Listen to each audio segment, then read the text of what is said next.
Warning: this video documents one of the most extreme criminal cases.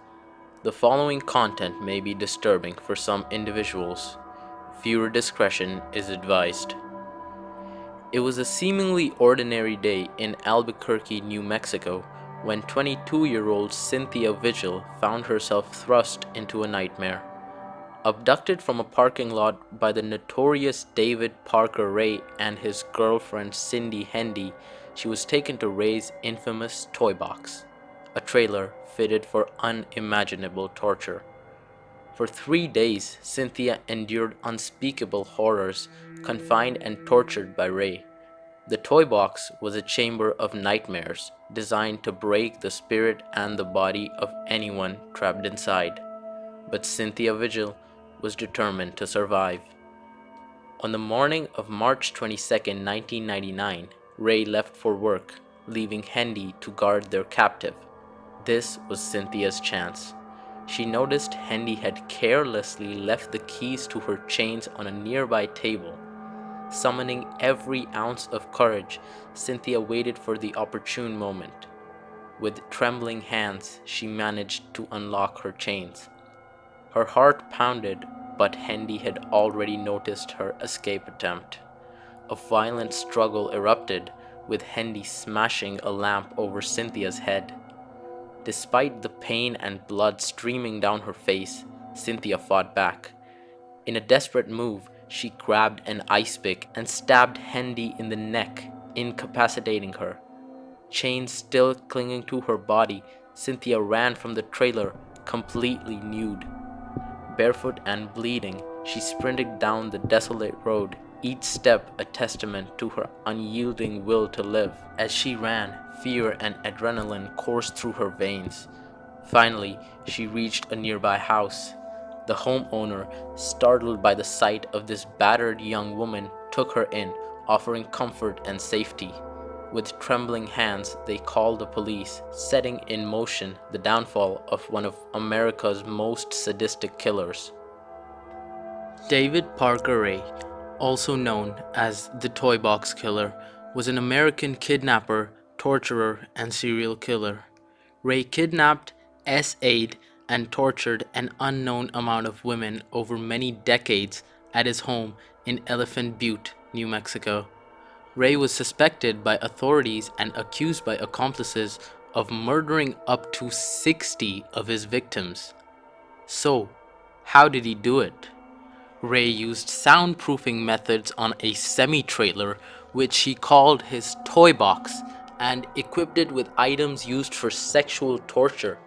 He would kidnap about 4 or 5 women a year, holding each of them captive for around 2 or 3 months.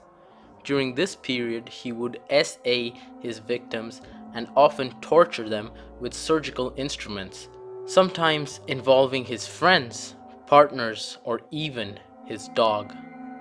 Then, Ray would drug them with barbiturates in an attempt to erase their memories of what had happened before abandoning them by the side of the road.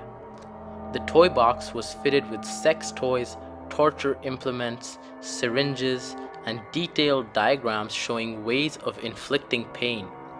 There was a homemade electrical generator to electrocute his victims.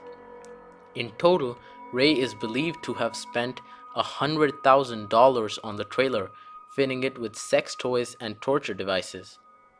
Ray's sexual fantasies of essaying, torturing, and even murdering women developed during his teenage years, and he is believed to have begun assaulting women as an adolescent.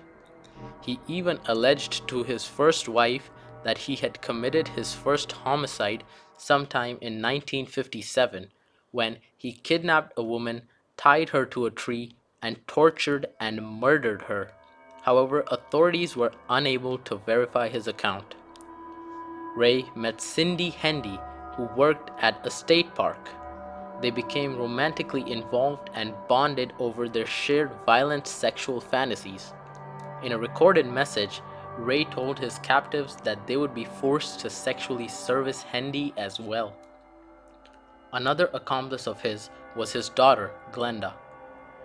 Ray sexually tortured and presumably killed his victims using a variety of items which included whips, chains, pulleys, straps, clamps, leg spreader bars, surgical blades, electric shock machines, and saws.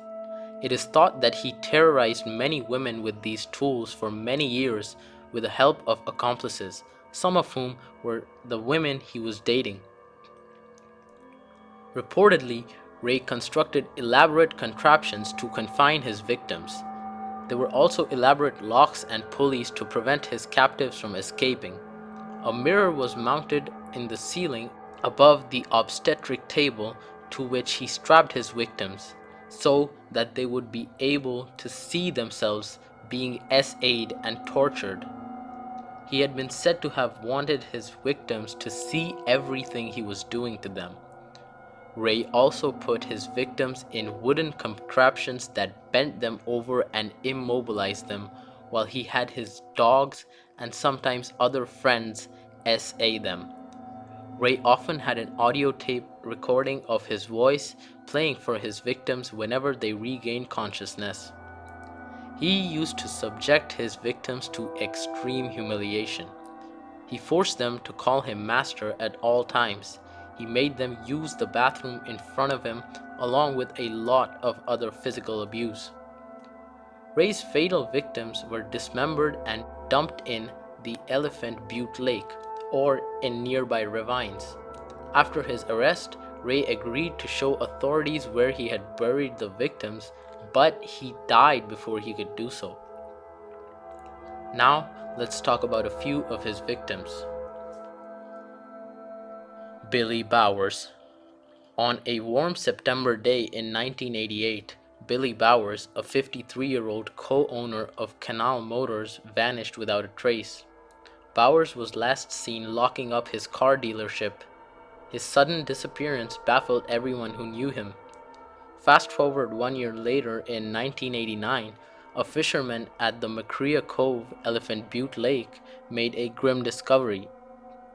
Wrapped in blue tarp was the body of an unknown man, shot in the back of the head. The authorities had no clues to his identity and the case quickly turned cold. Nearly a decade later, in March 1999, a breakthrough came. Dental records identified the unknown man as Billy Bowers. This revelation opened up a dark chapter in the investigation, linking Bowers to a former employee and a sinister figure. In 1986, Bowers had hired Ray as a mechanic at Canal Motors. Ray was described as very talented, but despite Ray's skills, there was tension between the two men, often resulting in heated conflicts. His girlfriend Cindy later confessed to the police that Ray had confessed to killing Bowers, describing how he had shot him and dumped his body in the Elephant Butte River. Jill Suzanne. On the late evening of September 30, 1995, 22-year-old Jill Suzanne was last seen on the Frontier restaurant on East Central in Albuquerque. Earlier that night, Jill had been out with friends at a bar, but later she left with her girlfriend, Glenda, heading to the restaurant. Witnesses recalled an argument between Jill and Glenda before Glenda told police she had left Jill at the restaurant and went with her father, David Parker Ray, to the Elephant Butte Reservoir in southern New Mexico. Jill was never heard from again. Ray's journal provided chilling insights which detailed accounts of sexual torture and burials. One entry described an Asian woman fitting Jill's description, suggesting a grim fate for the young woman who vanished that September night. The Mystery of Connie. Among the possessions found at Ray's property was a 2-page letter dated June 1990 addressed to a young woman named Connie from an Australian man named Mark. According to Ray's journal, Connie was a white woman he had abducted and murdered in December 1995. She was just 18 years old. She had long blonde hair and a birthmark on her chest. The Australian Federal Police and the FBI launched an investigation, hoping to locate Mark and identify Connie's family and friends. Despite their efforts, Connie's remains were never found, and her identity remains a haunting mystery linked to Ray's gruesome activities. The tragic fate of Sylvia Marie Parker. Sylvia Marie Parker, a 22-year-old homeless woman, lived on the shores of Elephant Butte Lake. An acquaintance of Ray's daughter, Sylvia was supplied with illegal drugs by Glenda Ray. Sylvia, a mother of two, resided in a tent borrowed by David Ray. On July 5, 1995, Sylvia disappeared.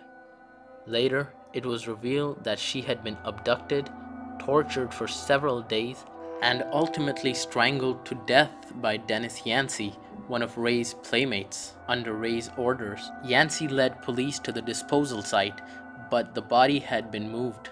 Authorities believed that Ray relocated Sylvia's body to prevent Yancey from confessing. Now, let's talk about his victims who survived and helped in the prosecution of him and his accomplices. Angelica Montano came forward with a similar story to that of Cynthia Vigil, the woman who was mentioned at the very beginning of the video. She said that she had been held captive by Ray and Hendy after Hendy invited her to the house to pick up a cake mix. She was captured and bound. After being essayed and tortured, Montano surprisingly convinced the pair to release her along the highway. She was picked by an off-duty law enforcement officer and told him what had happened, but he did not believe her and left her at a bus stop. She also later called the police about the incident, but there had been no follow-up. Kelly Garrett. Police identified another victim, Kelly Garrett, from the videotape from Ray's toy box. Garrett was found alive in Colorado after police identified her from a tattoo on her ankle. She testified that she had gotten in a fight with her husband and decided to spend the night playing pool with her friends. Ray's daughter, Glenda, who knew Garrett, took her to a saloon and may have drugged the beer she was drinking. She offered Garrett a ride home, but instead took Garrett to her father's house. Garrett said that she endured around 2 days of torture before Ray drove her back to her home. However, she had been heavily drugged and could not remember much. Ray told her husband that he had found the woman incoherent on a beach. Her husband did not believe that she could not remember where she had been, and Garrett said that she did not know what to tell the police, so did not contact them. Her husband sued for divorce and Garrett moved out. The FBI sent 100 agents to examine Ray's property and surroundings, but no identifiable human remains were found. After the trial that took place, Ray pleaded guilty in order for his daughter to receive a much more lenient sentence. On May 28, 2002, Ray was taken to be questioned by the state police. However, he died of a heart attack before the interrogation took place, which is why most of his victims still remain unknown.